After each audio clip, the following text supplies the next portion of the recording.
ನಮಸ್ಕಾರ ಸ್ನೇಹಿತರೆ ಎಲ್ಲರಿಗೂ ನಮಸ್ತೆ. ದುರ್ಗಾ ಜಿ ಎನ್ ಲಾಕ್ಸ್ಗೆ ಸ್ವಾಗತ. ಇವತ್ತು ನಾವು ಮನೆಯಲ್ಲಿ ಅತಿ ಸುಲಭವಾಗಿ ಒಂದು 5 ನಿಮಿಷದಲ್ಲಿ ನಾವು ಗಿಣ್ಣವನ್ನು ಯಾವ ರೀತಿಯಾಗಿ ಮಾಡೋದು ಅನ್ನೋದನ್ನು ಈ ವಿಡಿಯೋದ ಮೂಲಕ ತಿಳ್ಕೊಳ್ಳೋಣ. ಇದಕ್ಕೆ ಮೊದಲಿಗೆ ಏನೇನು ಬೇಕಂತ ನೋಡೋಣ ಬನ್ನಿ. ಇದಕ್ಕೆ ಒಂದು 2 ಅಚ್ಚು ಬೆಲ್ಲ, ಎಷ್ಟು ಹಾಲು ಅಂದರೆ ಅರ್ಧ ಲೀಟ್ರ್ ಹಾಲಿಗೆ 2 ಅಚ್ಚು ಬೆಲ್ಲವನ್ನು ನಾವು ತೊಗೋಬೇಕು. ನೀವು ಇನ್ನೂ ಸ್ವಲ್ಪ ಜಾಸ್ತಿ ಸಿಹಿ ಬೇಕಂದರೆ ಜಾಸ್ತಿ ಸಿಹಿ ಇಷ್ಟಪಡೋರು ನೀವು ಇನ್ನು ಸ್ವಲ್ಪ ಹಾಕೋಣಂಗಿದ್ರೆ ಹಾಕೋಬೋದು. ಒಂದು 2 ಏಲಕ್ಕಿಯನ್ನು ನಾವು ಈ ರೀತಿಯಾಗಿ ಪೌಡ್ರ್ ಮಾಡಿ ಇಟ್ಕೋಬೇಕು. ನೋಡಿ, ಇದು ನಾಟಿ ಹಸುವಿನ ಹಾಲಾಗಿದೆ. ಆಮೇಲೆ ಇದು ಹಸು ಕರ ಹಾಕಿದ 3-4 ದಿನದ ಕೊಡುತ್ತಲ್ಲ ಆ ಹಾಲಾಗಿದೆ. ಈ ಹಾಲಿಗೆ ನಾವು ಹಸು ಕರ ಹಾಕಿದ ಫಸ್ಟಿಗೆ ಕೊಡುತ್ತಲ್ಲ ಆ ಹಾಲನ್ನು ಒಂದು ಟೀ ಲೋಟದಲ್ಲಿ ಅಥವಾ ಒಂದು ಸಣ್ಣ ಲೋಟದಲ್ಲಿ ನಾವು ಇದಕ್ಕೆ ಒಂದು ಸ್ವಲ್ಪ ಹಾಕಬೇಕು. ಆವಾಗ ಅದು ಗಟ್ಟಿಯಾಗಿ ಬರುತ್ತೆ. ಇಲ್ಲಾಂದರೆ ಅದು ಒಂಥರ ಕದ್ರಿಕೊಂಡಿರುವಂಥ ಹಾಲು ಒಡೆದಿರೋ ರೀತಿಯಾಗಿರುತ್ತಲ್ಲ ಗಿಣ್ಣ, ಆ ರೀತಿಯಾಗಿ ಬರುತ್ತೆ. ನಾವು ಗಟ್ಟಿ ಗಿಣ್ಣ ಮಾಡಬೇಕಾದ್ರೆ ಮೊದಲಿಗೆ ಹಾಲು ಕರು ಹಾಕಿರುತ್ತಲ್ಲ ಆ ಹಾಲನ್ನೇ ನಾವು ಇದಕ್ಕೆ ಹಾಕಿದ್ರೆ ಮಾತ್ರ ಅದು ಗಟ್ಟಿಯಾಗಿ ಬರುತ್ತೆ. ತುಂಬಾ ಚೆನ್ನಾಗಿ ಕೂಡ ಬರುತ್ತೆ. ನೋಡಿ, ಇವಾಗ ನಾನು ಇದಕ್ಕೆ ಬೆಲ್ಲ ಹಾಕಿಬಿಟ್ಟು ಈ ರೀತಿಯಾಗಿ ನಾನು ಅದರಲ್ಲಿ ಕರಗಿಸ್ತಾ ಬರಬೇಕು. ನೀವು ನಮ್ಮ ಚಾನಲ್ನ ಫಸ್ಟ್ ಟೈಮ್ ನೋಡ್ತಾ ಇದ್ದರೆ ದಯವಿಟ್ಟು ಸಬ್ಸ್ಕ್ರೈಬ್ ಆಗಿ, ಅದೇ ರೀತಿಯಾಗಿ ಬೆಲ್ ಐಕನ್ನ ಪ್ರೆಸ್ ಮಾಡಿ ಅಂತ ಕೇಳ್ಕೊತಾ ಇದ್ದೀನಿ. ಲೈಕ್ ಮಾಡೋದನ್ನ ಮರಿಬೇಡಿ. ಇದೇ ರೀತಿಯಾದಂಥ ಅನೇಕ ವಿಡಿಯೋಗಳು ನಮ್ಮ ಚಾನಲ್ನಲ್ಲಿ ಸಿಗ್ತಾ ಹೋಗ್ತವೆ. ನೋಡಿ, ಈ ರೀತಿಯಾಗಿ ಕರಗಿರುವಂಥ ಹಾಲನ್ನು ನಾನು ಇನ್ನೊಂದು ಪಾತ್ರೆಗೆ ಸೋದಿಸ್ಕೊತಾ ಇದ್ದೀನಿ. ಯಾಕಂದರೆ ಬೆಲ್ಲದಲ್ಲಿ ಕಡ್ಡಿ ಆ ಥರ ಇದ್ದರೆ, ಯಾವುದೇ ಕಸರಿದ್ದರೆ ಕೂಡ ಇದರಲ್ಲಿ ಹೋಗುತ್ತೆ ಅಂತ.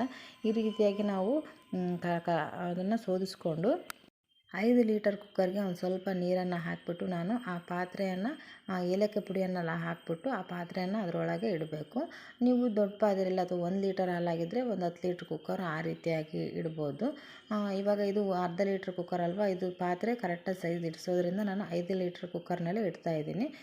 ಇದನ್ನು ಇಟ್ಬಿಟ್ಟು ನಾವು ಇದಕ್ಕೆ ಒಂದು ತಟ್ಟೆಯನ್ನು ಕ್ಲೋಸ್ ಮಾಡಬೇಕು. ಅದರೊಳಗೇ ಕ್ಲೋಸ್ ಮಾಡಿಬಿಟ್ರೆ ಅದು ಅದರೊಳಗೆ ನೀರಿನ ಅಂಶ ಎಲ್ಲ ಇಳಿಯೋದಿಲ್ಲ, ನೀಟಾಗಿ ಅದು ಅದರೊಳಗೇ ಬೇಯುತ್ತೆ ಕ್ಲೀನಾಗಿ. ಹಾಗಾಗಿ ನಾವು ಇದನ್ನು ಕ್ಲೋಸ್ ಮಾಡಿಬಿಟ್ಟು 2-3 ವಿಷಲ್ನ ನಾವು ಹಾಕಿಸ್ಬೇಕು. ಯಾಕಂದರೆ ಪಾತ್ರೆ ಅದರೊಳಗಿರುತ್ತಲ್ವ, ಅದರಿಂದ ಅದು ಕ್ಲೀನಾಗಿ ಚೆನ್ನಾಗಿ ಬೇಯುತ್ತೆ. ನೋಡಿ, ಈ ರೀತಿಯಾಗಿ ನಾವು ಈಗ 2-3 ವಿಷಲ್ ಹಾಕ್ಸಿದ ಮೇಲೆ ನೋಡಿ ನಾವು ಯಾವ ರೀತಿಯಾಗಿ ಆಗಿದೆ ಅಂತ ನೋಡೋಣ. ಗಿನ್ನ ತುಂಬಾ ಚೆನ್ನಾಗಿ ಬಂದಿರುತ್ತೆ. ನೀವು ಇದಕ್ಕಿನ್ನೂ ಇನ್ನೂ ಸ್ವಲ್ಪ ಗಟ್ಟಿ ಬೇಕು ಅನಿಸಿದರೆ ಮೊದಲಿಗೆ ಕರ ಹಾಕಿದ ಮೊದಲಿಗೆ ನಾವು ಹಾಲು ಕರ್ಕೊತೀವಲ್ಲ ಆ ಹಾಲನ್ನು ಸ್ವಲ್ಪ ಜಾಸ್ತಿ ಹಾಕಿದರೆ ಇದಕ್ಕಿನ್ನ ಗಟ್ಟಿಯಾಗಿ ಬರುತ್ತೆ ಅಷ್ಟೇ. ಅದನ್ನು ಬಿಟ್ಟರೆ ಬೇರೆ ಏನಿಲ್ಲ. ನೋಡಿರಿ, ಇವಾಗ ಅದು ಗಿಣ್ಣ ಹಾಲಾಗಿದೆಯಾ ಅಥವಾ ಬೆಂದಿದೆಯಾ ಅಂತ ಕ್ಲೀನಾಗಿ ನೋಡೋದಕ್ಕೆ ನಾನು ಈ ರೀತಿಯಾಗಿ ಸ್ಪೂನ್ ಇಟ್ಟು ನೋಡಿದೆ. ಚೆನ್ನಾಗೇ ಬೆಂದಿದೆ, ತುಂಬ ಚೆನ್ನಾಗೂ ಕೂಡ ಬಂದಿದೆ. ನೋಡಿರಿ ಯಾವ ರೀತಿಯಾಗಿ ತುಂಬ ಟೇಸ್ಟಿಯಾದಂಥ ಗಿಣ್ಣು ರೆಡಿಯಾಗಿದೆ. ಇದೇ ರೀತಿಯಾಗಿ ತುಂಬಾ ಸುಲಭ. ಗಿಣ್ಣು ಮಾಡೋಕ್ಕೆ ಬರೋಲ್ಲ ಅನ್ನೋರು ಕೂಡ ಇದನ್ನು ಟ್ರೈ ಮಾಡ್ಬೋದು. ಒಂದು ಸಾರಿ ಟ್ರೈ ಮಾಡಿ ಕಮೆಂಟಲ್ಲಿ ಯಾವ ರೀತಿಯಾಗಿ ಬಂದಿದೆ ಅಂತ ತಿಳಿಸಿ. ಇದು ಅಲ್ಲದೆ ನಾವು ಇದಕ್ಕೆ ಡ್ರೈ ಫ್ರೂಟ್ಸ್ ಕೂಡ ಹಾಕ್ಬೋದು. ಬಾದಾಮಿ ಆಗಿರ್ಬೋದು ಅಥವಾ ಶೇಂಗಾ ಆಗಿರ್ಬೋದು ಅಥವಾ ನಾವು ಗೋಡಂಬಿ ಕೂಡ ಇದಕ್ಕೆ ಹಾಕ್ಬೋದು. ಕೆಲವರು ತುಪ್ಪದಲ್ಲಿ ಹುರಿದು ಹಾಕ್ತಾರೆ, ಕೆಲವರು ಹಾಗೆ ಪೌಡ್ರ್ ಮಾಡಿಬಿಟ್ಟು ಹಾಕ್ತಾರೆ.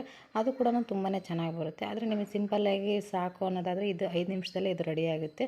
ಇಷ್ಟ ಆದರೆ ಲೈಕ್ ಮಾಡೋದನ್ನ ಮರಿಬೇಡಿ. ಈ ರೀತಿಯಾಗಿ ಮಾಡ್ಕೊಳ್ಳಿ.